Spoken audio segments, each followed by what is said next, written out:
बिस्मिल्लाहिर्रहमानिर्रहीम, अस्सलाम वालेकुम नाज़रीन। रमज़ान मुबारक का दूसरा अशरा जारी है। आज 16वां रोज़ा है। उम्मीद है कि आपके रोज़े अच्छे गुजर रहे होंगे और माह मुक़द्दस की रहमतें और बरकतें खूब समेट रहे होंगे। सदाए रमज़ान ट्रांसमिशन के साथ मैं जन्नत जमशेद और मैं उज़ैर मलिक आपके सामने हाजिर हैं। नाज़रीन, रमज़ानुल मुबारक सिर्फ हमें भूख और प्यास बर्दाश्त करने का नहीं कहता और ये इस चीज़ का नाम नहीं है, बल्कि ये हमें खुद एहतसाबी का भी दर्स देता है। इस बाबरकत महीने में हमने अपनी ज़बान, आंखों, कानों और दिल को भी बुराइयों से बचाना है। हमने अपने अल्फाज और आमाल को संवारना है। अपने दिलों को बुग़्ज़, हसद और नफरत से पाक करना है और अपने रवैयों को कुरान और सुन्नत के मुताबिक ढालना है। बिल्कुल ऐसा करना चाहिए। आज के मौजू की तरफ चलते हैं। तो नाज़रीन, आजकल हमारे मुआशरे में गीबत और बहतान आम हो चुका है और हम जाने और अनजाने में गीबत और बहतान के मुर्तकिब हो रहे हैं। ये एक ऐसा गुनाह है जो नेकियों को ख़त्म कर देता है और हमारे अमाल पर बोझ बन जाता है। अल्लाह ताला ने कुरान पाक में गीबत और बहतान को सख्त नापसंद फरमाया और इसे मुर्दा भाई का गोश्त खाने के मुतरादिफ करार दिया है। सूरह हुजरात में इरशाद बारी ताला है, और तुम में से कोई किसी की गीबत ना करे। क्या तुम में से कोई ये पसंद करेगा कि अपने मुर्दा भाई का गोश्त खाए? तुम इसे नापसंद करोगे। अल्लाह से डरो, बेशक अल्लाह तौबा कबूल करने वाला और मेहरबान है। सूरह नूर में फरमाया गया कि बेशक जो लोग चाहते हैं कि ईमान वालों में बेहयाई, बहतान और इल्ज़ाम तराशी फैले, उनके लिए दुनिया और आखिरत में दर्दनाक अजाब है। इसी तरह नबी अकरम सल्लल्लाहु अलैहि वसल्लम ने गीबत और बहतान को एक मज़मूम अमल करार दिया है। हदीस शरीफ में आता है, रसूलुल्लाह सल्लल्लाहु अलैहि वसल्लम ने सहाबा कराम रज़ी अल्लाह ताला अन्हुम से पूछा, क्या तुम जानते हो गीबत क्या है? सहाबा कराम ने अर्ज़ किया, अल्लाह और उसका रसूल बेहतर जानते हैं। आप सल्लल्लाहु अलैहि वसल्लम ने फरमाया, ये तुम्हारा अपने भाई के बारे में ऐसी बात करना है जो उसे नागवार हो। किसी ने पूछा, अगर वो बात वाकई उसके अंदर मौजूद हो? तो आप सल्लल्लाहु अलैहि वसल्लम ने यह फरमाया, अगर वो बात उसमें हो तो वो गीबत है, और अगर ना हो तो ये बहतान यानी झूठा इल्ज़ाम है। एक और हदीस में नबी अकरम सल्लल्लाहु अलैहि वसल्लम ने फरमाया, क़यामत के दिन सबसे बदतरीन हाल उस शख्स का होगा जो दुनिया में लोगों की गीबत करता रहा और उनकी इज्जतों पर हमले करता रहा। तो माह रमज़ान में ज़बान की हिफाजत कैसे करें, खुद को गीबत और बहतान जैसी बुराइयों से कैसे बचाएं, और इस हवाले से कुरान और हदीस हमें क्या रहनुमाई करते हैं, इसी पर ही बात करने के लिए हमारे साथ स्टूडियोज़ में मौजूद हैं मज़हबी स्कॉलर अली वकार कादरी साहब। अस्सलाम वालेकुम सर, कैसे हैं आप? सर बहुत शुक्रिया प्रोग्राम में शिरकत करने के लिए। सर, जैसा कि आज का हमारा टॉपिक है गीबत और बहतान, इस्लाम इस बारे में क्या कहता है? गीबत और बहतान में फ़र्क क्या है? बिस्मिल्लाहिर्रहमानिर्रहीम, बहुत शुक्रिया। देखिए, इस्लाम की जो तालीमात हैं, जिसको हम इस्लामी या दीनी तालीमात कहते हैं, ये बड़ी ऊंची टर्म है। बुनियादी तौर पे ये सब इंसानी तालीमात, ये इंसानी कदरों का एहया है। अरब माशरे में जब हुज़ूर तशरीफ़ लाए तो जो इंसानी कदरें रूबा ज़वाल थीं, उनको फिर उनके लिए पैगाम दिए, एहया किया, खुद करके दिखाई, जिसको अब हम दीनी कदरें कहते हैं। तो ये बुनियादी तौर पे इंसानी कदरें हैं। हर इंसान को इंसान बनने के लिए इन कदरों पर अमल करना ज़रूरी है। दूसरी चीज़, रमज़ानुल मुबारक में हम हलाल चीज़ें छोड़ देते हैं। पानी पीना जायज़ है, खाना पीना सब कुछ जायज़ हम छोड़ देते हैं। तो ये हमें पैगाम देता है कि वो अल्लाह के बंदे, अगर तुझसे कुछ हलाल चीज़ों को रोका जा रहा है, यानी हलाल को हराम किया जा रहा है, तो इस प्रैक्टिस के लिए किया जा रहा है कि कम से कम हराम को तो छोड़ने के काबिल बन जाओ, जो हलाल छुड़वा के तुमसे की जा रही। और अगर हम हराम को ही ना छोड़ें और हलाल को छोड़ के उसको रोज़ा समझे, तो ये मतलब समझने की बात है कि इसका रोज़े से तो कोई ताल्लुक़ नहीं। कि हज़ूर ने फरमाया कि बहुत सारे रोज़ेदार ऐसे हैं, अल्लाह माफ़ करे, कि जिनको भूख और प्यास के सिवा कुछ हासिल नहीं होता सारे दिन से, वो सिर्फ भूखे रहते हैं या प्यासे रहते हैं। उसी के अंदर से ये एक बाब है गीबत। अब देखिए, अगर मुझसे आप पूछें ना, पाकिस्तानी कौम का, हमारे माशरे का सबसे बड़ा अलमिया वो झूठ है। एक बुनियाद जिसको अब गलत और गुनाह ही नहीं समझा जाता, वो झूठ है। गीबत, चुगली, ये झूठ की किस्में हैं सारी ना, झूठ की मुख्तलिफ सूरतें हैं, बहतान। तो हमारी कोई मजलिस, हमारी कोई महफिल, हमारी कोई महफिल मिलाद, हमारी कोई महफिल मुहर्रम, हमारी कोई, आप जो मर्जी नाम ले, 11वीं शरीफ, कोई भी महफिल मुकम्मल ही नहीं होती जब तक वो उसके अंदर गीबत ना पाई। अच्छा। दो बंदे बैठते हैं, उनको अपने से गर्ज नहीं है, वो तीसरे को ज़ेर बहस लाते हैं। 3 बैठते हैं वो चौथों को ज़ेर बहस लाते हैं, 4 बैठते हैं वो 5वें को ज़ेर बहस लाते हैं। तो लिहाजा जब इंसान की अखलाकी कदरें गिर जाती हैं तो फिर वो इस तरफ चला जाता है। झूठ की जब बड़ी किस्में हैं उनमें ये किस्म है जिसका आपने जिक्र किया, गीबत और चुगली, ये इतनी शदीद हैं कि आप देखें, अभी आपने बता दिया कुरान मजीद में है कि ये अपना भाई का गोश्त खाने, मुर्दा भाई का गोश्त खाने का मुर्दा मुर्दा भाई का। बल्कि एक रिवायत में है कि बाज़ रिवायात में है कि अल्लाह के नज़दीक ज़िना का गुनाह हल्का है गीबत से। ओहो। और एक रिवायत में है कि 70 दफ़ा अगर एक शख्स ज़िना करे तो उसका दर्जा बराबर होता है गुनाह में गीबत। इतना हमने इसको लाइट लिया हुआ है और इतना फॉर ग्रांटेड इसको, यानी ये हमारे मिजाज का हिस्सा बन गई, हम इसको बॉदर ही नहीं करते। ठीक है ना। तो किसी को पसे पुछ ज़ेर बहस लाना ये आपकी शख्सियत की कमी और शख्सियत के पस्त होने की दलील है। अच्छा सर, तो अली साहब, अक्सर- ये जो कुरान मजीद में जिस तरह से भी आपने भी जिक्र किया कि गीबत मुर्दा भाई का गोश्त खाने के मुतरातिफ है, मुर्दा भाई के गोश्त खाने से इसे क्यों तशबीह दी गई है? कितना इसके अंदर सख्त पैगाम है, जरा इसको एलेबरेट जी हाँ, कीजिए। अब पैगाम देखें ना, मुर्दा जी। भाई का गोश्त आप खाएंगे या बाजू खाएंगे जी। या सर खाएंगे, कुछ तो खाएंगे ना जिस्म का हिस्सा। तो गोया जब आप उसकी गैर मौजूदगी में तान कर रहे होते हैं तो आप उसके जिस्म के एक हिस्से को मजरू कर रहे होते हैं। ये मिसाल है, मजरू कर रहे हैं ना आप उसको बराह बिल्कुल रास्त। सही। और जिस कौम में गीबत आ जाए सर, उस कौम से खैर उठ जाती है। गीबत चुगली आ जाए, अब चुगली इसके जुड़ी हुई है। चुगली क्या है? गीबत तो ये है ना कि प्लान के साथ किसी का वो ऐब बयान करना उसकी गैर मौजूदगी में। चुगली ये कि एवं ही चस्के के लिए इधर की बात उधर बता दें, कोई हासिल वसूल ही नहीं। तो हज़रत मूसा अलैहिस्सलाम के एक वाक़या इमाम गज़ाली रहमतुल्लाह अलैह ने बयान किया मुकाशफतुल क़ुलूब में, बड़ा ख़तरनाक वाक़या, ये आसान बात नहीं है। फरमाया कि कहत साली हो गई, बारिश नहीं हो रही, हत्ता कि फसलें ख़त्म हो गई, हत्ता कि वो जानवर जिनके दूध पर गज़र बसर थी वो जानवर मरने लगे प्यास से। कौम इकट्ठी होकर बनी इसलिए हज़रत मूसा के पास है कि आप अल्लाह के नबी हैं, दुआ करें, हम तो मर गए। अल्लाह ने रिस्क बंद कर दिया, अल्लाह ने पानी कुएं खुश्क कर दिया, हर शय ख़त्म हो गई, मवेशी मर रही, हमारे पास तो कुछ नहीं बचा। तो हज़रत मूसा अलैहिस्सलाम ने सबको एक मैदान में बुलाया, इकट्ठा किया और अल्लाह ताला से दुआ की, या बारी ताला तू इन पर रहम फरमा, ये देख रो रहे हैं, गिड़गिड़ा रहे हैं और तेरे पास तौबा करने आए। अल्लाह ताला ने वही की, क्या मूसा, इस लश्कर में एक ऐसा शख्स है जो आला दर्जे का गीबत करने वाला और चुगली करने वाला, उसकी वजह से मैंने अपनी रहमत और बारिशों को रोक के रखा हुआ है। ओहो, एक शख्स की वजह एक शख्स की वजह से पूरी कौम पर। क्यों? चूंकि हर कौम सुनने में मुलव्वस, हम अगर एक एक करना, दूसरे हम अगर करते बिलफर्ज अगर कोई नहीं है तो कम से कम इन्वॉल्व है, सुनते सब अच्छा है। सर, ये बहुत उसकी अहम हौसला point शिकनी है। भी नहीं करते हौसला सुनने वाले बहुत जो है आम ना। पॉइंट है सर। आजकल हमने देखा है कहीं हम बैठे होते हैं 4-5 लोग, तो वो आपस में बात करते हैं, गीबत भी करते हैं, बहतान भी लगा रहे होते हैं, लेकिन जो सुन रहा होता है उस पे क्या जिम्मेदारी उसको आयद मैं होती है? बताता हूँ, उसकी यही जिम्मेदारी है कि वो कम से कम अगर अव्वल तो यह है कि उसको रोके, रोक नहीं सकता तो उसका अपना तहफ़्फ़ुज़ वाजिब है, वहाँ से उठ जाए। उठ जाए वहाँ से। अच्छा, बात बदल दे। तो मैं बता रहा था, तो अल्लाह ताला ने ये बताया हज़रत मूसा ने ऐलान कर दिया। आप समझे ना, उस दौर का जो स्पीकर था उसमें ऐलान हुआ कि एक शख्स, अल्लाह ये फरमाता है कि एक शख्स ऐसा है जो यहाँ बैठा है वो निकल जाए। अब वो जो शख्स था उसने दाएं बाएं देखा, उसने कहा तो मेरे बारे में वही आ गई। उसने अल्लाह से दुआ की कि बारी ताला आज मुझे मेरा पर्दा रख ले, मैं वादा करता हूँ कि आज के बाद कोई गीबत, कोई चुगली, कुछ ऐसा नहीं करूँगा। थोड़ी देर पड़ी थी कि बारिश आ गई।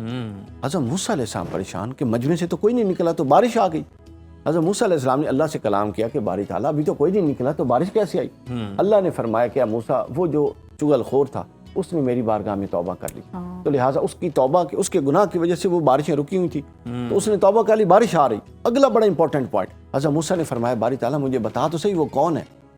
अल्लाह ने फरमाया मूसा, जब वो नाफरमान था तब नहीं बताया, अब तो वो तौबा कर चुका, अब कैसे बताऊं? और मूसा मैं तुझको रोक रहा हूं कि चुगली और गीबत नहीं करनी, तो तू रब से उम्मीद करता है कि वो चुगली या गीबत करेगा और पर्दाफाश कर देगा किसी बंदे का। तो गीबत के अंदर जो अगला पहलू है सर, वो है पर्दाफाश करना। हम वो लोग हैं जो सजदे में भी लोगों का बुरा चाहते हैं। ओहो, पता है क्या होता है, हम वो मुसलमान हैं जो अपने किसी ऐसे मुसलमान जिससे हमारी टसल लगती है ना सर, वो थोड़ा मुश्किल में हो और वो फंस जाए तो हम कहते हैं देखिए हुण मजा आया। ये काफिराना नफ्सियात है, ये मोमिनाना नफ्सियात नहीं है।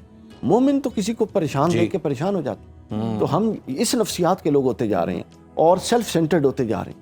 जब से जॉइंट रिस्पॉन्सिबिलिटी माशरे में ख़त्म हुई है, गीबत परवान चढ़ती जा रही है और गीबत आगे बढ़ती जा रही है, तो ये चीज़ माशरे को तबाह कर देती है, आपकी अखलाकी पस्ती की दलील है, और आपके अंदर से जो इख्तलाफ का, जायज़ इख्तलाफ का हक होता है ना जी, अखलाकी जुर्रत जिसे कहते हैं, जो शख्स ये काम करता है उसके अंदर से अखलाकी जुर्रत खत्म हो। अच्छा अली साहब, मौजूदा हालात की अगर हम बात कर रहे हैं, जिस दौर में हम जी रहे हैं, सोशल मीडिया का दौर है, यहाँ पर जनाब देखते हैं किसी से आपका कोई इख्तलाफ है तो आप उसके बारे में कुछ ना कुछ बहतान तराशी भी कर रहे होते हैं, कोई ना कोई इस तरह के कमेंट्स भी आप पास कर रहे होते हैं, गीबत भी उसकी किसी न किसी से कर रहे होते हैं, तो ये किस ज़ुमरे में आता है? सर किसी को ट्रोल करना गीबत है? जी, ट्रोल करना गीबत की बदतरीन सूरत है, बल्कि गीबत की जदीद तरीन सूरत है, अपडेटेड वर्जन ऑफ द गीबा। ट्रोल करना और फिर बहतान लगाना, ख़ास तौर पे ख़वातीन की भी ये आदत और ख़वातीन के बारे में हमारे लोगों की ये आदत। थोड़ा सा किसी से इख्तलाफ हुआ है, ज़ाहिरन कोई ऐसा पहलू देखा है जो काबिल इतराज़ हो सकता है, उसको अब मालूम नहीं अगले के दिल के हाल क्या है, हम तो नहीं जानते, तो मालूम जान भी नहीं ना रखते, उतनी तो एक बात लेके अगली पूरी स्टोरी खुद बना लेते हैं और पूरा का पूरा बहतान कर। हज़ूर ने फरमाया क़यामत के दिन अल्लाह हर शय पर, हर बड़े से बड़े गुनहगार पर अपना साया करेगा। एक उस पर नहीं करेगा जिसने शिर्क किया होगा, और उस पर नहीं करेगा जिसने पाक दामन औरत के बारे में गैर महज़ब ज़बान इस्तेमाल की होगी, और हमारे महफिलें इससे पाक नहीं है।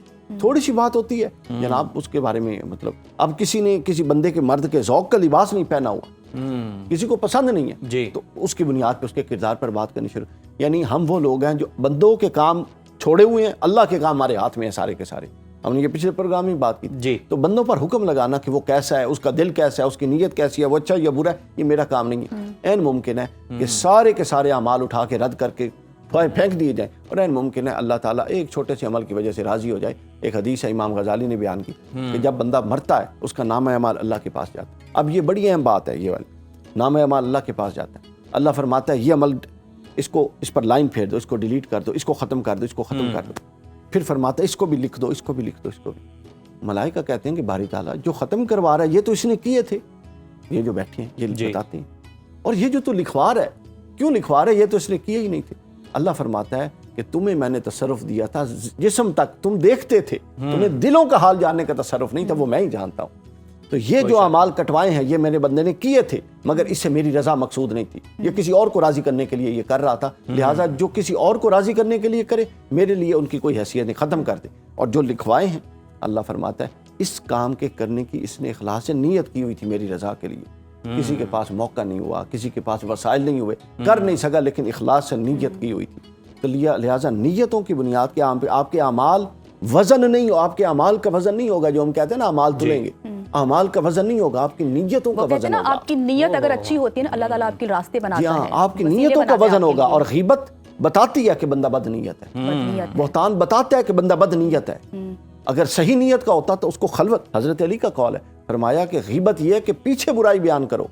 और अगर कोई हजरत अली के सामने एक शख्स है मैं इस्लाह के लिए गीबत करता हूँ, आपने फरमाया कि अगर शरीयत का हुक्म होता तो मैं उठा के तुझे कोड़े मारता, हुक्म ना होता। अगर इस्लाह के लिए है तो इस्लाह के लिए लोगों से नहीं, अपने उस भाई को बुलाओ और उसको अकेले में ले जाओ और अकेले में बिठा के कहो कि ये मसला है, इसको हल करो। अली साहब मुख्तसर यही है ना कि अल्लाह ताला से हम उम्मीद करते हैं कि अल्लाह ताला हम पर रहम फरमाए, हमारे गुनाहों की पर्दापोशी करे, लेकिन खुद जो है हम पर्दाफाश करने पर रहते हैं।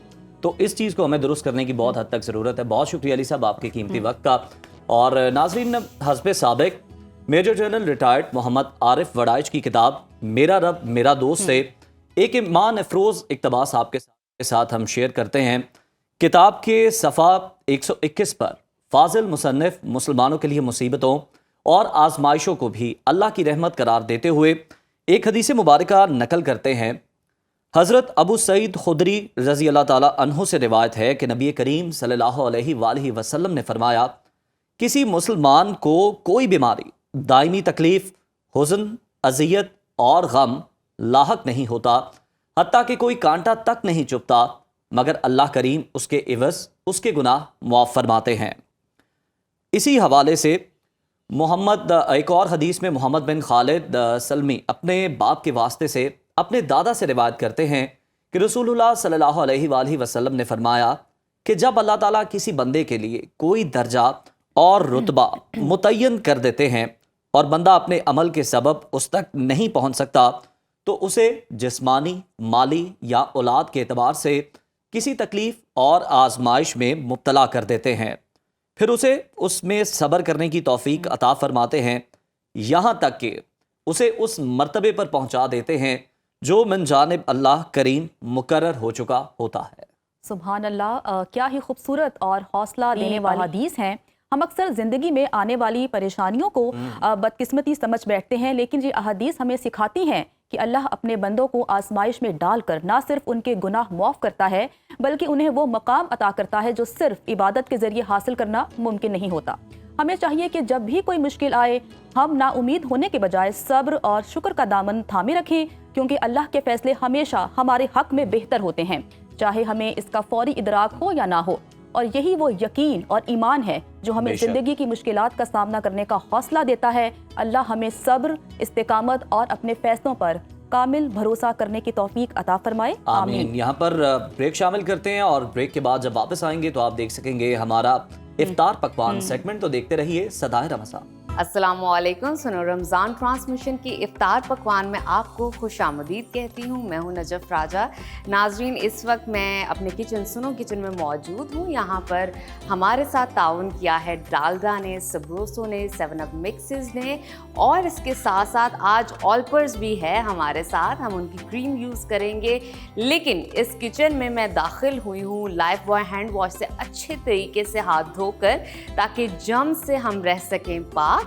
आज के किचन में अफ्तारी के लिए जो चीज़ हम सिखाने वाले हैं आपको, वो बच्चों के लिए बड़ी ख़ास है, इम्पॉर्टेंट है, और बच्चे बहुत खुश होने वाले। इससे पहले हम आपको चीज़ बॉल्स भी बनाना सिखा चुके हैं, रैप्स, और इसके अलावा बहुत सारे स्नैक भी सिखा चुके हैं। लेकिन ऐसा नहीं है कि हमने आपको ट्रेडिशनल कोई चीज़ नहीं सिखाई, हमने लाहौरी कढ़ाई भी आपको सिखाई, राइस भी सिखाए।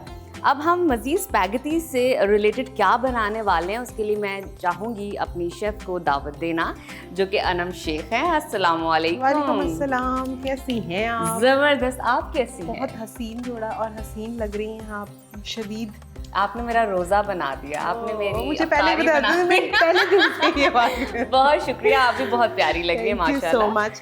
अच्छा जी, आज आपने बड़ी प्यारी बात की कि बच्चों को, आपको पता है कि स्पैगेटी जो है वो बहुत ही पसंद होती है। लेकिन आज जो रेसिपी हम करने जा रहे हैं, ये बेसिकली एक कॉन्टिनेंटल रेसिपी है, और ये आप जब एक रेस्टोरेंट में खाते हैं तो आपको ये पर प्लेट जो है तकरीबन 3200 के इस तरह से जो है आपको मिलती है।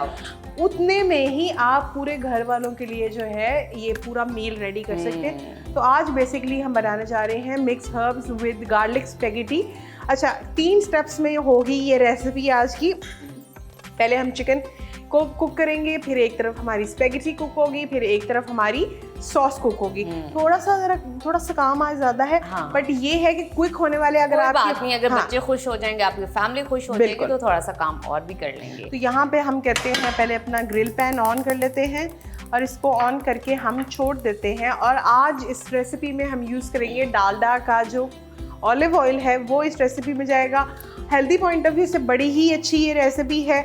ऑलपर्स की क्रीम हम यूज़ करें। आज मुझे लगता है कि हम सारे अपने तकरीबन जो है ना ब्रांड्स इसके अंदर जो है इंक्लूड करें, इस्तेमाल कर रहे हैं। नहीं तो कहीं ना कहीं ऑलपर्स रह जाता था, लेकिन आज ऑलपर्स की क्रीम भी हम यूज़ कर रहे हैं इस डिश के अंदर। बिल्कुल।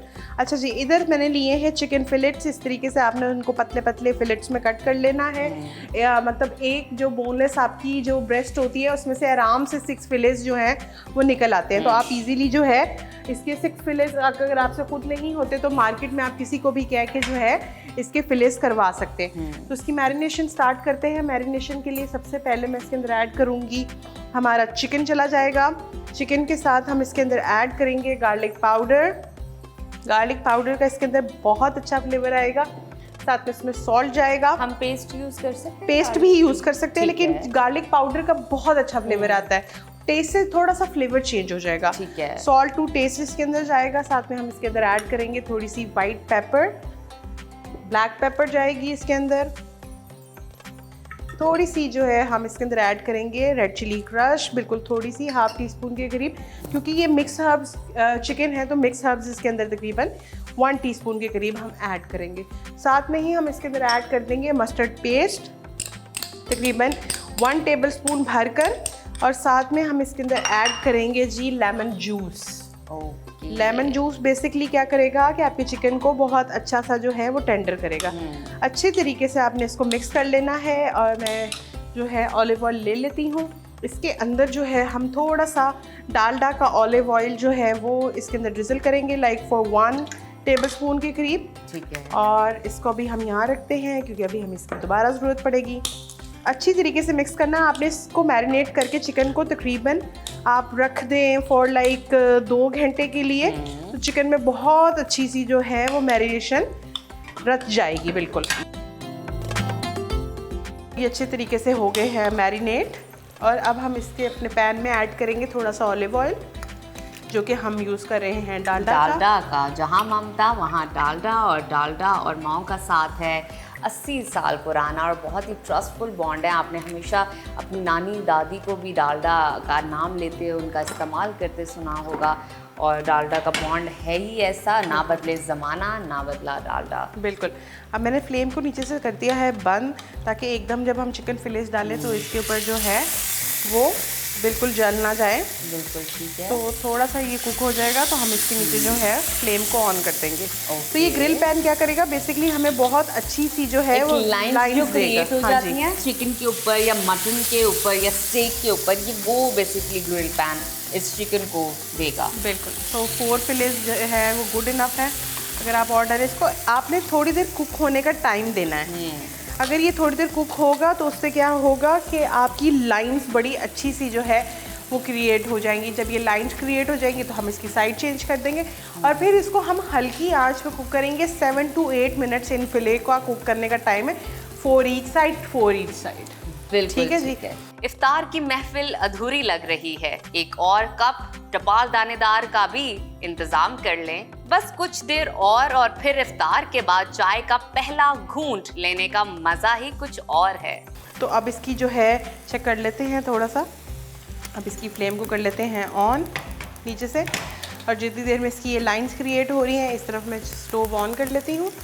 और यहाँ से मैं पहले इसके अंदर चीज़ें ऐड करना स्टार्ट कर देती हूँ। हम इसके अंदर ऑलिव ऑयल ऐड करेंगे। अब हम बेसिकली बनाने जा रहे हैं जो हमारी गार्लिक स्पेगेटी है। ओके, जो कि हमने पहले बॉईल करके रखी है ताकि आप लोगों का टाइम और हमारा टाइम उतना ज़्यादा ना लग सके, क्योंकि बॉइलिंग में थोड़ा सा टाइम ज़्यादा लगता है। इसमें मैंने तकरीबन 4 to 6 टेबलस्पून ऐड किए हैं डालडा ऑलिव ऑयल के साथ में। अब हम इसके अंदर ऐड कर देंगे ये जो हमारा गार्लिक है, इसको अगर मैं इस तरफ आ जाऊँ, हाँ जी प्लीज़, तो इसको डालकर जो है अच्छी तरीके से हम थोड़ा सा गोल्डन ब्राउन करेंगे। ठीक है। इससे क्या होगा कि एक तो हमारे उसमें बहुत अच्छा सा जो है पास्ता के अंदर फ्लेवर आ जाएगा। ठीक है। मीनवाइल जैसे ही ये थोड़ा सा गोल्डन ब्राउन हो जाएगा तो मैं इसके अंदर ऐड करूँगी हमारी जो सीजनिंग है, मतलब सॉल्ट जाएगा, ब्लैक पेपर जाएगा, वाइट पेपर जाएगी, इसमें बेसल लीव्स जाएंगे, फ्रेश कोरिएंडर जाएगा, और लास्ट में हम इसको टॉप करेंगे पार्मेजान चीज़ के साथ। क्या बात है। तो ये वाइल आप थोड़ा सा उठा के देख भी सकते हैं। हाँ, देख सकते हैं कि अगर ये मामला क्या चल रहा है, लाइंस क्रिएट होना स्टार्ट हो गई हैं तो आप बेशक उसकी साइड को जो है वो टर्न कर सकते हैं जी। तो इसके अंदर हम ऐड करेंगे, पहले आप मुझे थोड़ा सा सॉल्ट दे दें। ठीक है, हम सॉल्ट ऐड करेंगे और साथ में हम इसके अंदर ऐड करेंगे, क्योंकि सॉल्ट ऑलरेडी उसके अंदर भी है पास्ता में भी, साथ में ब्लैक पेपर जाएगी इसके अंदर। ब्लैक पेपर डालेंगे, ब्लैक पेपर चली गई इसके अंदर तकरीबन ½ टीस्पून के करीब। रेड चिली क्रश जाएगी इसके अंदर। चिली फ्लेक्स डालेंगे, चिली फ्लेक्स चले गए तकरीबन ½ टीस्पून के करीब इसके अंदर। बिल्कुल माइल्ड स्पाइसेस रखेंगे। थोड़ी सी वाइट पेपर ऐड करेंगे। ये नहीं, ये आपके आगे। हाँ, गार्लिक पाउडर और वाइट पेपर एक जैसा ही लग रहा है, लेकिन आपको स्मेल से पता चल जाएगा। बिल्कुल। और अब आप मुझे वो थोड़ा सा अगर पास्ता वाटर है वो दे दें आप मुझे।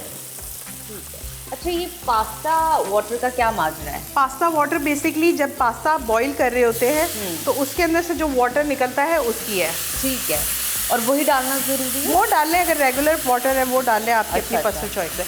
हर नेकी का पहला कदम लाइफ बॉय से हाथ धोना। अच्छा, ये थोड़ा सा इसके अंदर कुक हो जाता। मीनवाइल हम जरा अपने स्टेक्स को भी देख लेते हैं। देखिए जी, लाइंस क्रिएट हो गई हैं बड़ी अच्छी। ये देखें इस तरीके से। और अब हम क्या करेंगे कि अब हम इसको थोड़ी सी जो है इसकी फ्लेम को कर देंगे स्लो, ताकि हमारा चिकन जो है अच्छी तरीके से अंदर से टेंडर हो से भी ज़रा पकता जाए। अब मैं इसके अंदर ऐड करूँगी थोड़ा सा फ्रेश कोरिएंडर। थोड़े से हम इसके अंदर ऐड करेंगे बेसल लीव्स।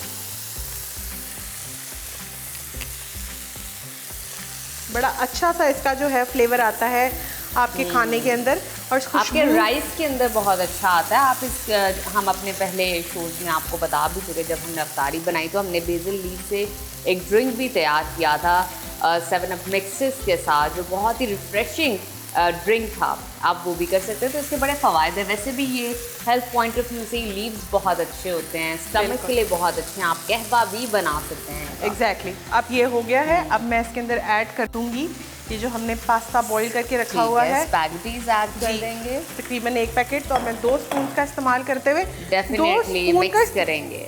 2 स्पून का इस्तेमाल इसलिए हम करते हैं ताकि हमारी जो स्पैगेटी है वो ब्रेक ना हो जाए। तो इसलिए आप जो है, अब ये देखें कितना अच्छा सा जो है गार्लिक का Oh my फ्लेवर God, आना very स्टार्ट हो गया है। ये देखिए जी, अच्छे से मिक्स हो गया है। इसमें थोड़ा सा टॉप पे हम इसके अंदर थोड़ा सा बटर ऐड करेंगे। बटर का जो है लास्ट में इसलिए ऐड करें, इसका फ्लेवर जो है वो बहुत अच्छा सा जो है आपके पास्ता में आएगा।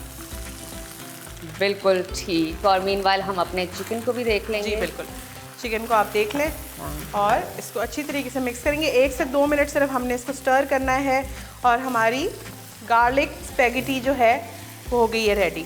आप देखिए 2 स्पून से इस्तेमाल करके हमारी जो पास्ता है वो बिल्कुल वैसे का वैसा है, वो बिल्कुल भी जो है वो टूटा नहीं है।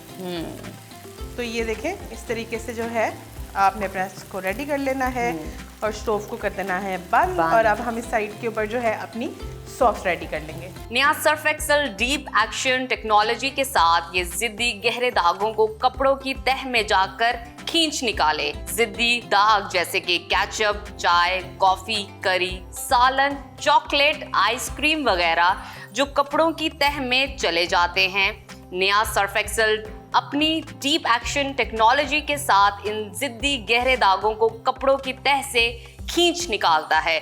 तो इन जिद्दी गहरे दागों से क्या डरना, सर्फ एक्सेल है ना। इसके साथ हम बनाएंगे सॉस जो कि ड्रिजल करेंगे हम चिकन के ऊपर। तो पास्ता, चिकन प्लस सॉस, क्या ही मज़ेदार कॉम्बिनेशन है। अब हम इसके अंदर ऐड करेंगे सबसे पहले बटर, और बटर जाएगा इसके अंदर तकरीबन 1 टेबलस्पून या 2 टेबलस्पून के करीब, अकॉर्डिंग टू आपकी सॉस कितनी आप रेडी करें। साथ में हम इसके अंदर डालडा का ऑलिव ऑयल ऐड करेंगे ताकि आपका बटर जो है घी के साथ जले मत। अच्छा, इसमें 1 टेबलस्पून मैंने डालडा ऑलिव ऑयल ऐड कर दिया है। अच्छा, अब आपने क्या करना है कि इस टाइम में बेशक आप इसके अंदर 1 टेबलस्पून के करीब जो है गार्लिक भी ऐड कर सकते हैं, ऑप्शनल है, करना चाहे तो कर ले, स्किप करना चाहे तो स्किप भी कर सकते हैं। आपको बताते चलें, ऑलपर्स आपको 100% गुडनेस ऑफ मिल्क देता है। हाइजेनिकली पॉइंट ऑफ व्यू से भी आप अपनी सुबह को बेहतरीन बना सकते हैं विद द ऑलपर्स मिल्क। और इसके साथ साथ ऑलपर्स जो है आपको फ्लेवर्ड मिल्क भी प्रोवाइड कर रहा है। और अब मैं इसके अंदर ऐड करूँगी तकरीबन 2 to 3 टेबलस्पून के करीब जो है मैदा। बेसिकली हम क्रीम बेस्ड सॉस बना रहे हैं, तो इसके अंदर हम 1 से 1.5 टेबलस्पून हम ऐड करेंगे मैदे का और अच्छी तरीके से इसको कुक करेंगे ताकि ये जो है इसका कच्चापन जो है वो ख़त्म हो जाए। ठीक है। जैसे ही इसका कच्चापन ख़त्म होगा तो मीनवाइल मैं इसके अंदर स्पाइसेस ऐड कर दूंगी। इसके अंदर जाएगी थोड़ी सी वाइट पेपर, थोड़ा सा सॉल्ट जाएगा इसके अंदर टू टेस्ट। साथ में हम इसको जो डालकर बिल्कुल थोड़ी सी हम इसके अंदर ब्लैक पेपर ऐड करेंगे 1/4 टीस्पून के करीब। और अब हम इसके अंदर ऐड करेंगे क्योंकि मिक्स हर्ब सॉस बना रहे हैं हम, तकरीबन 1 टेबलस्पून भर के इसके अंदर मिक्स हर्ब्स क्या ऐड कर देंगे। डालकर आपने अच्छे से इसको कुक कर लेना है। और अब हम इसके अंदर ऐड करेंगे ग्रेजुअली जो मिल्क है, मिल्क, और जो है ऑलपर्स का मिल्क। और आप जानते हैं ऑलपर्स का मिल्क कितना बेहतरीन है और इसकी क्वालिटी कितनी अच्छी है। चाय के लिए आप इनकी क्रीम्स यूज़ करें तो भी वो बहुत मुफीद है। उनके अंदर स्पेशल डेंस मौजूद है जो आपको शायद किसी और ब्रांड की क्रीम में नहीं मिलेगा। बिल्कुल। और अब हम इसको कुक करेंगे ताकि हमारी जो सॉस है वो अच्छे तरीके से थोड़ी थिकन साइड पे चली जाए। साथ में मैं इसके अंदर ऐड करूँगी थोड़े से जो हमारे पास ब्लैक ऑलिव्स हैं, आप इनको मशरूम्स के साथ भी जो है रिप्लेस कर सकते हैं। तो अगर आपको मशरूम्स पसंद हैं तो आप इसके अंदर बेशक मशरूम्स ऐड करते हैं। नया विम बार मामूली बार के मुकाबले में निकाले चिकनाई आसानी से लीमू और नमक की डबल पावर के साथ। नया विम बार से चिकनाई का मुकम्मल खात्मा और नया विम बार चले और भी ज्यादा। बिल्कुल ठीक। अब मजीद डालते हैं इसके ऊपर थोड़ा सा मैं इसके अंदर जो है फ्रेश कोरिएंडर ऐड करूँगी जस्ट फॉर अ कलर। आप चाहें तो रहने भी दे सकते हैं। एक बॉईल आ जाएगा इसको अच्छे से तो आपने इसको कर देना है बंद। और इस तरफ मैं आ जाती हूँ अपना टोंग उठाकर और हम जो है अब सबसे पहले ऐड करेंगे इसके ऊपर स्पैगेटी की एक लेयर। स्पैगेटी की लेयर जाएगी, उसके लिए हमें अपना प्लेटर क्रीप कर लेंगे और हम इस तरीके से थोड़ा राउंड फॉर्म में पास्ता को उठाने की कोशिश करेंगे। और इसी तरीके से जो है हम बेसिकली पास्ता को अपने प्लेटर के ऊपर प्लेस करेंगे। ज़बरदस्त, क्या बात है। अब हम इसके ऊपर अब हम ऐड करेंगे हमारा जो चिकन हमने रेडी किया है वो जाएगा इसके ऊपर। आप चाहें तो ये चीज़ आप वो देखें, एक चीज़ के फिले जो है वो कितना टेंडर है, जूसी है और लाइट गोल्डन, डल गोल्डन सा एक कलर आ रहा है उसके ऊपर। और अब मैं इसके ऊपर ऐड करूँगी थोड़ी सी जो है हमारी सॉस। आप सॉस जो है वो ऑन साइड भी सर्व कर सकते हैं, और आप चाहें तो इस तरीके से आपके पास्ता पे जो है आप इसको ऐड करें। और ये देखें, अब आपकी अपनी पर्सनल चॉइस है कि आप इसके अंदर कितना सॉस या कितनी सॉस डालना चाहते हैं, ये आपकी अपनी पर्सनल चॉइस है। और इस तरीके से जो है एक्स्ट्रा है हम उसको भी अपने प्लेटर से जो है वो रिमूव कर लेंगे। और अब मैं इसके ऊपर ऐड करूँगी थोड़ी सी पामेजान चीज़। और पामेजान चीज़ को आप अच्छे से श्रेड करके जो है, ये वो पार्ट है जिसको आप स्किप भी करना चाहें तो कर सकते हैं, लेकिन बहुत सारे लोग चीज़ी पसंद करते हैं तो ये पार्ट उनके लिए है। जी बिल्कुल ये है। और ये चला गया इसके ऊपर एक चीज़। और यहाँ से हम थोड़े से बेसल लीव्स जो है वो ऐड कर देंगे अपने पास्ता पे, जिसको बहुत सारे लोग रेहान कहते हैं, न्याज़बोज भी कहा जाता है, तुलसी का पत्ते भी कहा जाता है इन्हें, और बेसल लीव्स भी कहा जाता है। जी ब्लैक कलर के ऊपर बेहतरीन कलर्स शो होते हैं, तो हमने डिश ही इसलिए यूज़ किया ताकि आपको दिखा सके कि हमारी डिश का कलर कितना खूबसूरत है। एग्जैक्टली और ये देखिए कि कैसा ग्रीन कलर ने उसको ब्रेक किया है। तो आज की जो हमारी रेसिपी है mix herb with garlic spaghetti जो है वो रेडी हो गई है। आप इसको जो है अलग से चिकन को रखकर, पास्ता को अलग से रखकर आप दूसरा भी सर्व कर सकते हैं। प्रेजेंटेशन करना आपकी अपनी पर्सनल चॉइस है, आपको जैसे अच्छा लगता है वैसे प्रेजेंटेशन करना और खाना भी आपकी अपनी पर्सनल चॉइस है, किस तरह आप खाना चाहते हैं। इसके साथ साथ आप इसको सर्व कर सकते हैं 7up मिक्सेस के साथ। अगर इस तरह 7up मिक्सेस नहीं पसंद तो बहुत सारी हमने ड्रिंक्स आपको सिखाई हैं 7up मिक्सेस के साथ। फ्रूट्स ऐड कर सकते हैं, मिंट ऐड कर सकते हैं, रेहान ऐड करके भी आप उसको बना सकते हैं। तो नाज़रीन, ये था हमारा आज का इफ्तार पकवान। उम्मीद है आपको पसंद आया होगा। अपने फीडबैक से ज़रूर आगाह कीजिए, क्योंकि आपका फीडबैक बहुत ख़ास है। हमें मालूम होता है क्या आपको अच्छा लगा और क्या आप मज़ीद देखना चाहते हैं। अपनी रेसिपीज़ जो हैं कमेंट में शेयर कीजिए ताकि हम वो भी अपने शो में शामिल कर सकें। तो आज के लिए हमें दीजिए इजाज़त। अल्लाह हाफ़िज़।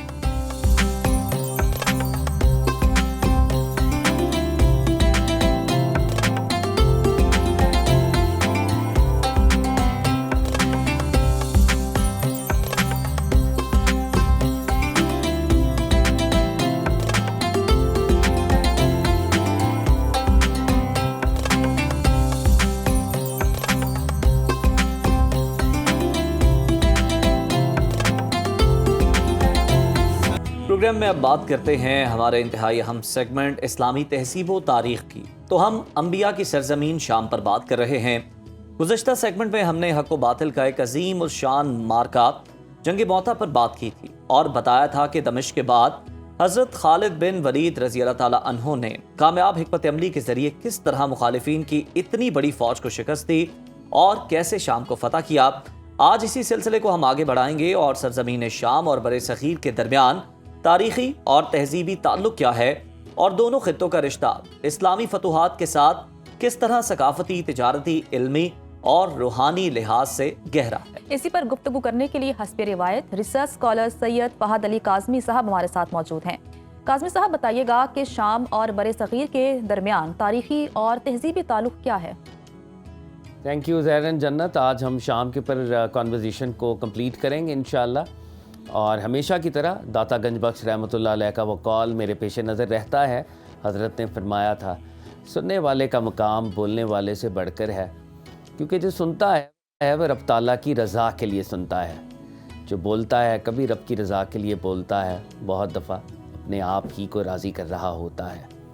इस अज़्म के साथ अल्लाह ताला मेरे सुनने को, हमारे बोलने को परवरदिगार की रज़ा के लिए कर दे, हमारी ज़वात की रज़ा के लिए ना करे।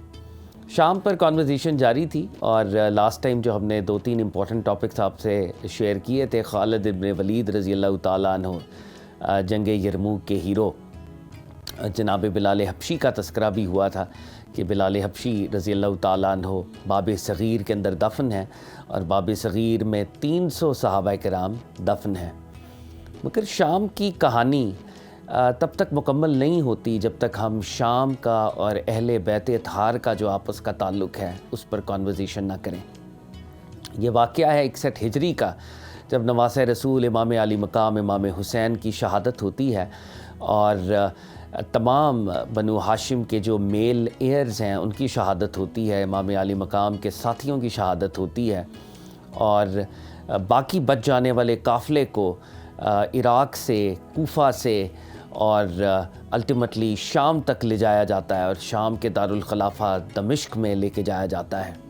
ये वो आले रसूल का लुटा पुटा काफ़िला है जिसकी क़यादत हज़रत अली उल मुर्तज़ा की बेटी सैयदा ज़ैनब बिनते अली फरमा रही हैं और उनके साथ एक नौजवान अली बिन अल हुसैन जिनका टाइटल था ज़ैनुल आबिदीन, वो उनके साथ हैं और आले रसूल की ख़वातीन, आले रसूल का खानवादा, बच्चे तिफ़लान, उनको यज़ीद के दरबार में पेश किया जाता है।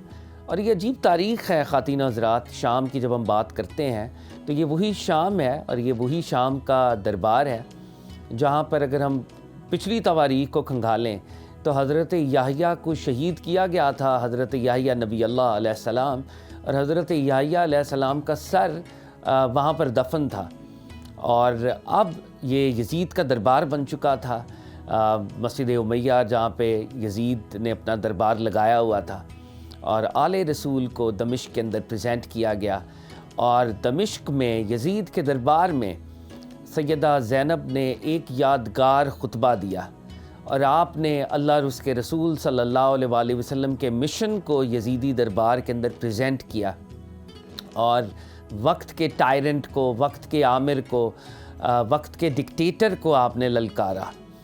सैयदा ज़ैनब का ख़िताब इतना दिलनशीन था, इतनी फसाहत और बलागत थी और इतना रोब था कि सारा यज़ीद का जो दरबार था वह अंगुश्त बदंदा था, हैरान था।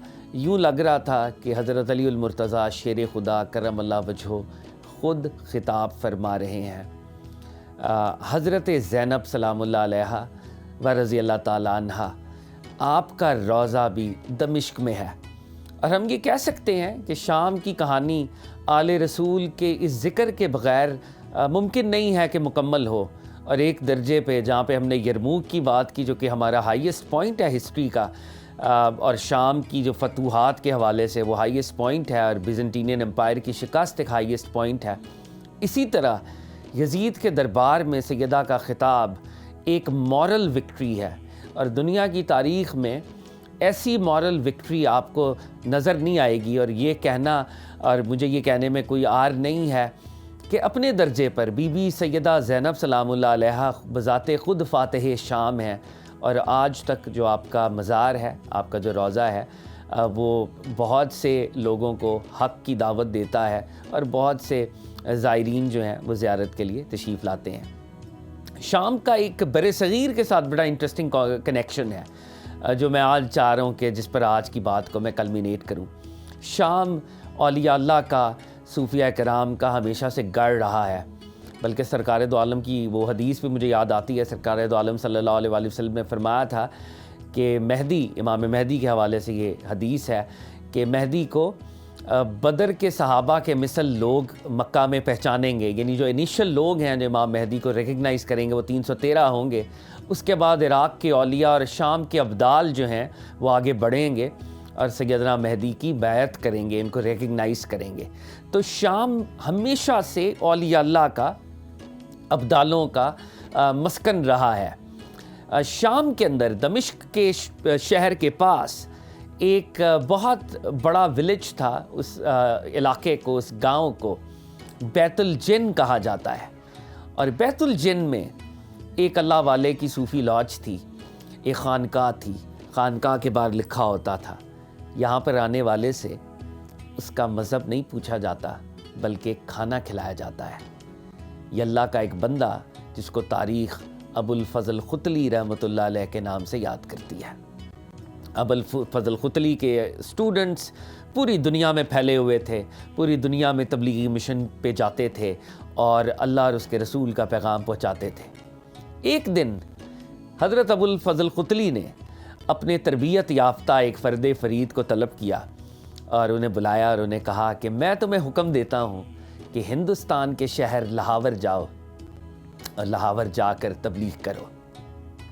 उस नौजवान ने कहा, हज़रत वहाँ पे तो ऑलरेडी आपके एक और स्टूडेंट लाहौर यानी आज का लाहौर, वहाँ पे ऑलरेडी एक और स्टूडेंट आपके तबलीग कर रहे हैं।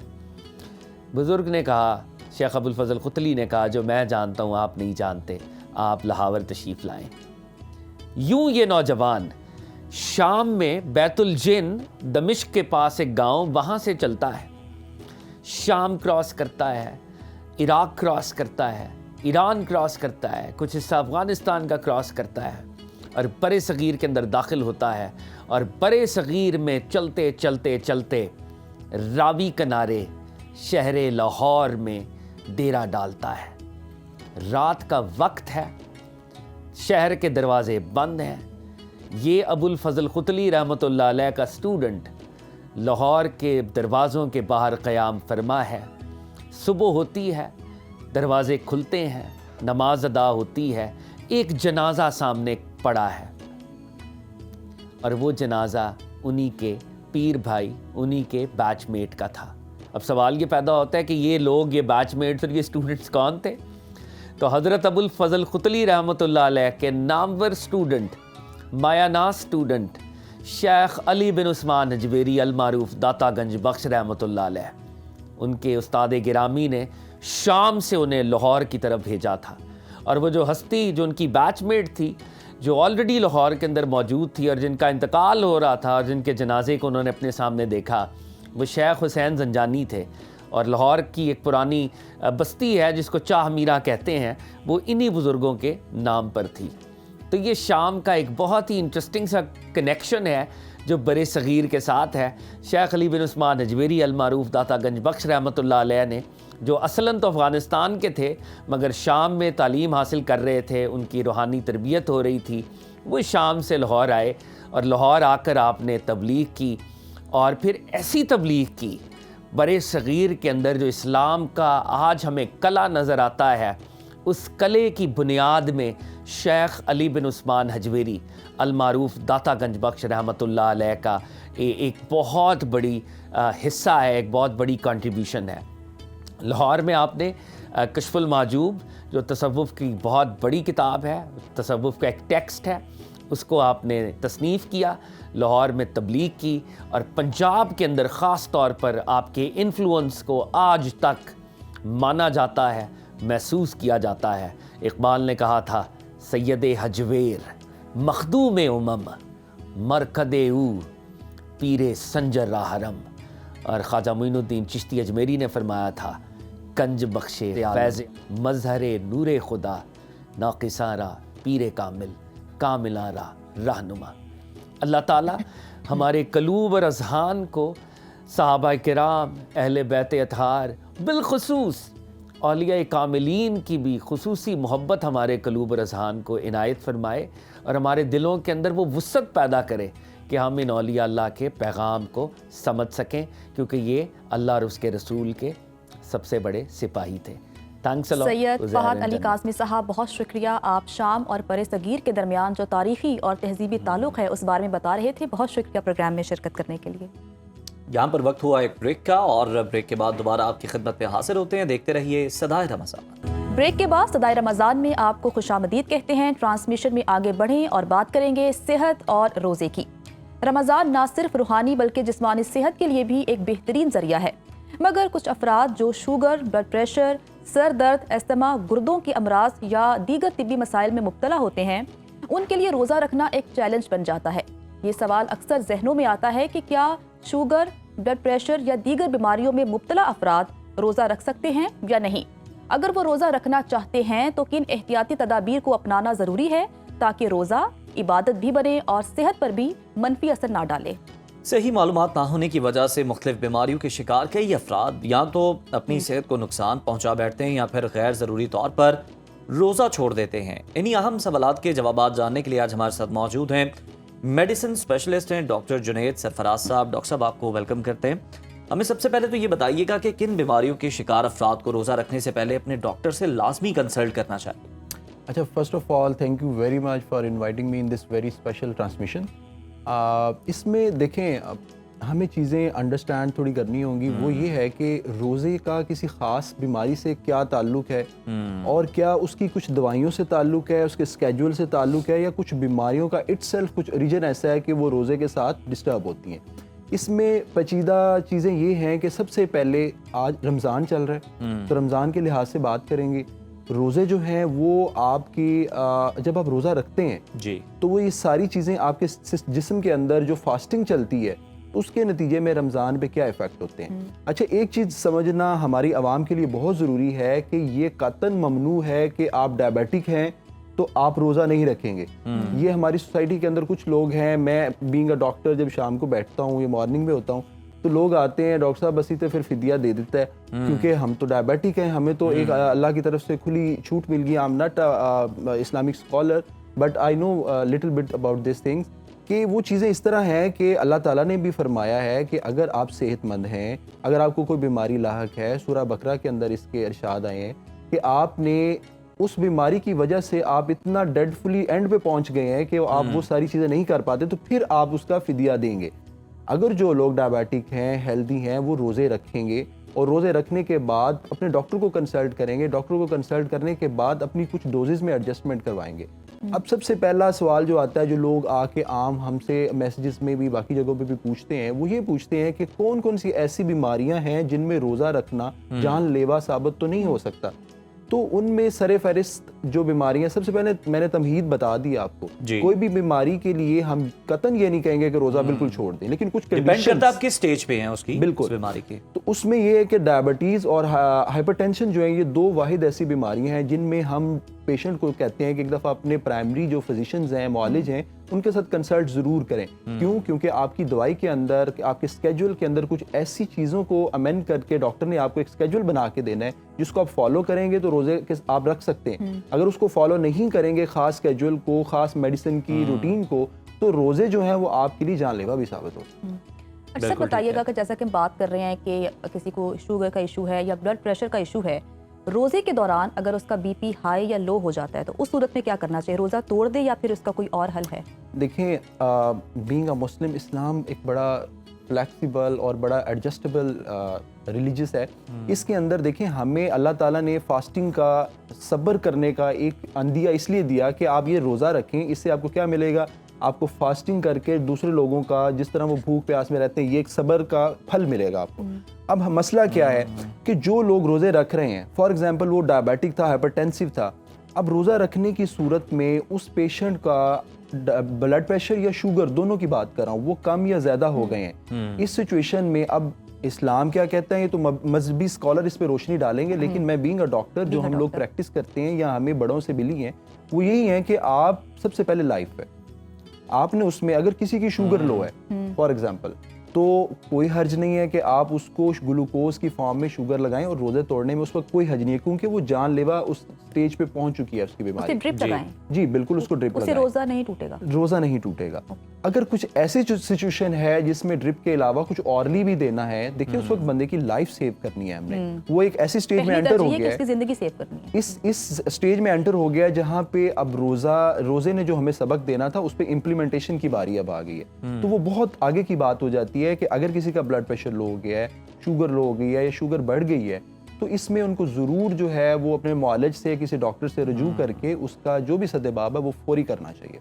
अच्छा, ये बताइएगा कि जो गुर्दों के अमराज में मुब्तला मरीज़ होते हैं, क्या वो रोज़ा रख सकते हैं? उन्हें पानी की कितनी ज़रूरत होती है और रोज़े के दौरान अगर उन्हें पानी की कमी हो तो वो किस तरह से उसे पूरा कर सकता है? देखें, जो लोग गुर्दों के पेशेंट हैं, जो डायलिसिस के ऊपर हैं, जिस तरह जिसे हम CKD बोलते हैं, क्रोनिक किडनी डिजीज़ के पेशेंट हैं, आपको पता है कि ये पेशेंट, इनका ये खुद से तो यूरिनेट नहीं करते हैं, इनको यूरिन जो बॉडी में एक्यूमुलेट होता है, उनको एक खास प्रोसेस है डायलिसिस, उसके थ्रू, मशीन के थ्रू निकालना होता है हम लोगों ने।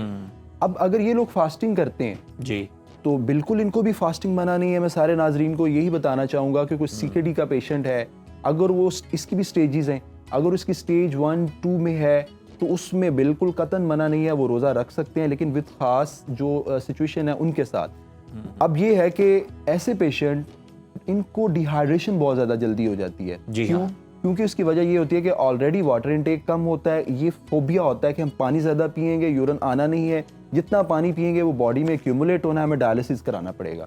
तो ये लोग बड़ा एडिक्वेट से अमाउंट में अपनी ज़िंदगी को एडजस्ट करके पानी पी रहे होते हैं। अब रमज़ान में क्या होना है, रमज़ान में डिहाइड्रेशन होनी है। आप एक बात याद रखें, जितने भी डॉक्टर हजरात या आम लोग सुन रहे हैं, एक CKD की या गुर्दों की एक बीमारी है जिसमें बंदा कोमे में चला जाता है, इसको बोलते हैं हेपेटिक एन्सेफेलोपैथी। और ये इसकी नंबर 1 कॉज दुनिया के अंदर, आप जहाँ भी चले जाएं, किसी भी कोने में चले जाएं, इसकी नंबर 1 कॉज जो है वो बॉडी के अंदर यूरिया प्रोड्यूस होना। और यूरिया प्रोड्यूस होने की नंबर 1 कॉज है डिहाइड्रेशन। जब CKD का पेशेंट डिहाइड्रेट होगा, उसकी बॉडी में यूरिया बढ़ेगा। जब यूरिया बढ़ेगा तो वो उसके दिमाग पे असर करेगा और वो कोमा की तरफ जा सकता है। इसको हेपेटिक एन्सेफेलोपैथी हम मेडिकल टर्म्स में बोलते हैं। अच्छा डॉक्टर साहब, ये जो आपने बात की कि एक गलत फहमी है उन्हें कि वो पानी इसलिए कम पी रहे होते हैं कि अगर हम पानी ज़्यादा पिएंगे तो हमें जल्दी शायद डायलिसिस की ज़रूरत पड़ेगी।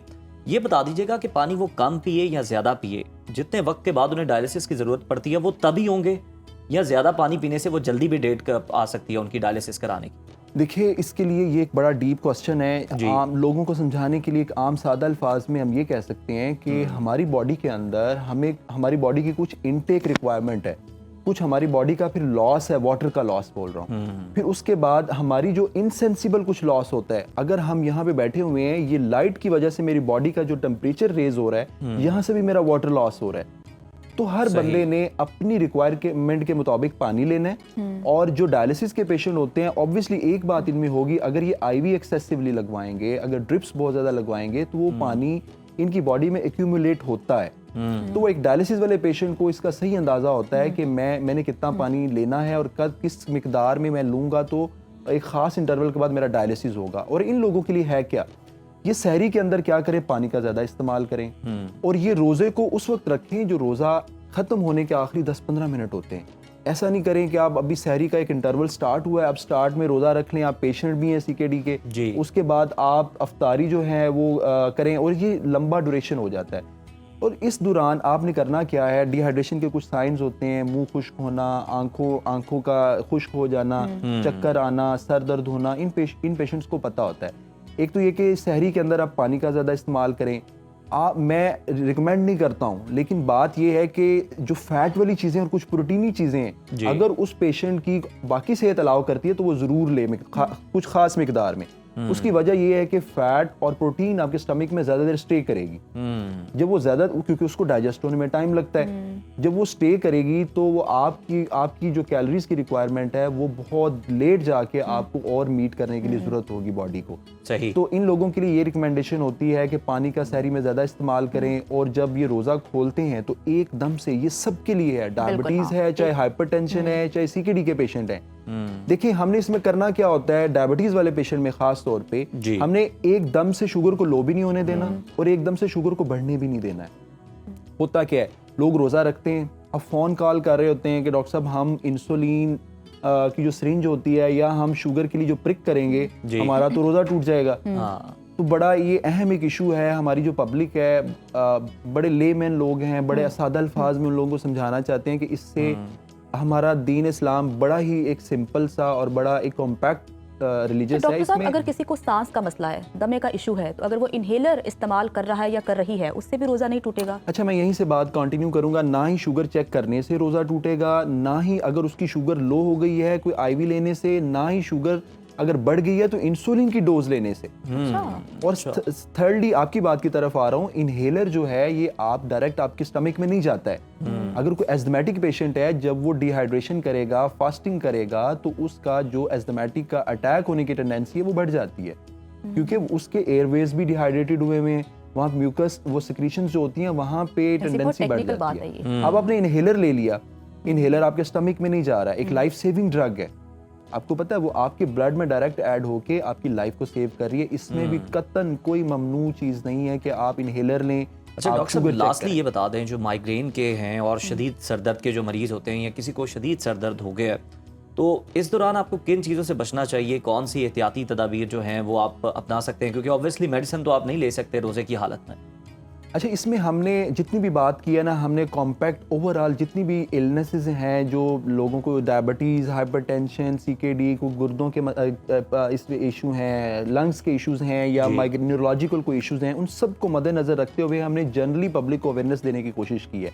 इसमें माइग्रेन है, माइग्रेन की एक कॉज है डिप्राइवेशन ऑफ नींद, स्लीप जो होती है। आपने एक तो आप अगर सोए नहीं हैं या आपने खाना कम खाया है, आप देख लें कि जिस दिन आप खाना कम खाएंगे या फास्टिंग में रहेंगे तो अगर आप माइग्रेन के पेशेंट हैं तो आपको अटैक स्टार्ट हो जाएगा।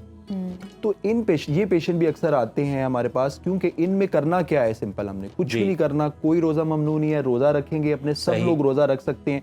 एक ख़ास ऐसी बीमारी माइग्रेन की कुछ ऐसी स्टेज कि वो जी 3 घंटे की फास्टिंग से या 3 घंटे के प्रॉब्लम से भी उसको ये चीज़ें स्टार्ट हो जाती हैं, तो फिर उसमें सोचा जा सकता है उसकी दवाई की डोज एडजस्ट हो सकती है। इन शॉर्ट कंक्लूजन ये करना चाहूँगा कि जितने भी लोग सीकेडी के साथ हैं, डायबिटीज़, हाइपरटेंशन के साथ हैं, वो अपने मुआलिज से रुजू करें। होगा क्या, आपको रोज़ा अलाउ है, सिर्फ ये होगा कि आपकी डोज एडजस्टमेंट की जाएगी, आपको ये समझाया जाएगा कि सहरी में एक दवाई कौन सी लेनी है। कुछ ऐसी दवाइयाँ जो कि शुगर को बहुत लो करती हैं, उनको दोपहर के वक्त छोड़ के आपकी शाम की तरफ लेके जाया जाएगा, सही, ताकि आप दोपहर में लेके वो रोजे से पहले आप बिल्कुल आपने ठीक कहा कि वो शुगर के रीशेड्यूल नीचे कर देंगे, लेकिन वो आपका मौलिज ही बेहतर तरीके से आपको बता सकेगा। बहुत शुक्रिया, बड़ी इन्फॉर्मेटिव जो है वो डिस्कशन रही। जुनेद साहब हमारे साथ मौजूद थे और उन्होंने बताया कि जो मुख्तलिफ बीमारियों के शिकार मरीज हैं वो किस तरह रोज़ा रख सकते हैं, और इस दौरान कोई अगर खुदा न खास्ता तबीयत बिगड़ जाती है तो उस सूरत में क्या हल उनके पास मौजूद है। तो सदाए रमज़ान में वापस आएंगे एक ब्रेक के बाद, हमारे साथ रहिए।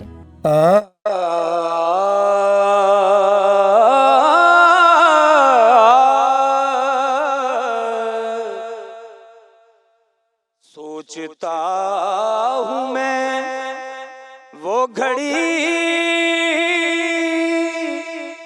क्या जब घड़ी होगी, जब दरे नबी पर हम सबकी हाजिरी होगी, जब दरे नबी पर हम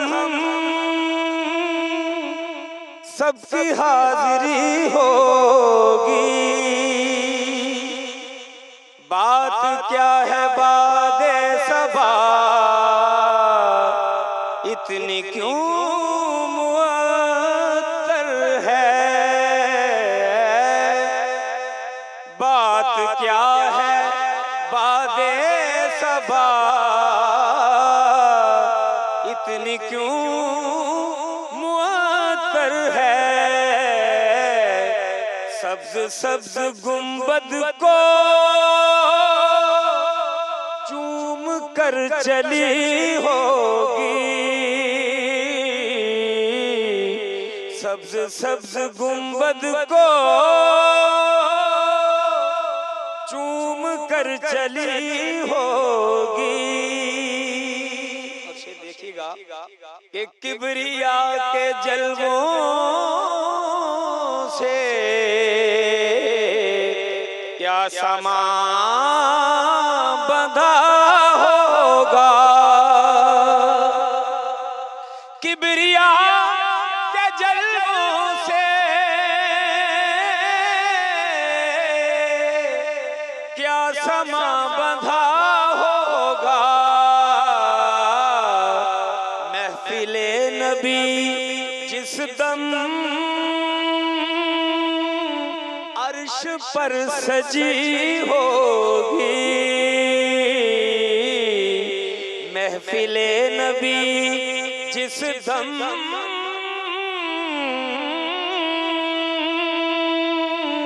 अर्श पर सजी होगी। नामे मुस्तफा की कसम पुरसुकून हूँ मैं अब तक, नामे मुस्तफा की कसम पुरसुकून मैं अब तक, तुम भी नाम लो उनका, घर में रोशनी होगी। सोचता हूँ मैं वो घड़ी, क्या जब घड़ी होगी।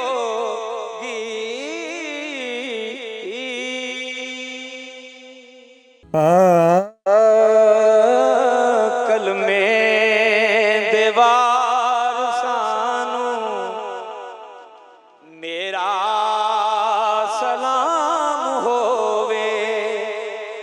कल में दीवार सानू मेरा सलाम होवे। जन्नत दे मालकानू मेरा सलाम होवे। होइयां ने जेड़ियां भी करबल दी रेत उत्ते, होइयां ने जेड़ियां भी करबल दी रेत उत्ते,